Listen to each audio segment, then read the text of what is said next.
After months of traveling on foot, when I finally reached the final climb of that sacred and ancient Indian temple known as Kedarnath, I was a bit late. On the way, I met the priests and caretakers who were hurriedly evacuating down the mountain. They stopped me and said, "Go back immediately. The temple doors are locked. The extreme winter freezing is about to begin, so leave as fast as you can." But I had only one stubborn desire in my heart. No matter what happens, I must get a glimpse of my Lord. I ignored their warning and kept moving toward the temple. When I arrived, I saw the massive wooden doors were completely locked. A brutal, freezing blizzard was blowing all around, but there was no fear in my heart, only a deep longing to see my deity. I sat right there on the stone steps, deciding that the very moment the doors opened, I would be the first one to enter. Suddenly, in the middle of that bone-chilling frost, a mysterious old man with long hair appeared out of nowhere. A strange divine glow radiated from his face. He quietly sat beside me on the steps.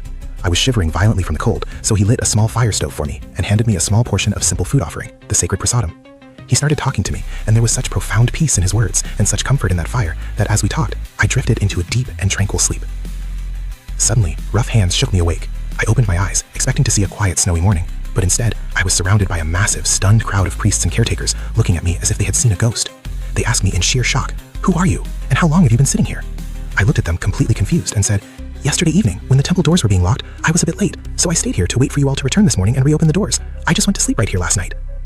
Hearing my words, the entire crowd gasped in absolute terror and awe. The head priest's eyes widened in disbelief, and he cried, "Last night? My child, the doors of this temple were not closed for a single night. They were locked for the entire winter season. What have you been doing here in this deadly buried ice for 6 whole months?" I was stunned and told them everything about how an old man came in the night, lit a fire stove, gave me food, and watched over me as I slept. The entire crowd fell to their knees, weeping in absolute amazement at the miracle. The priests looked at me with tears in their eyes and said, "You are the luckiest person alive.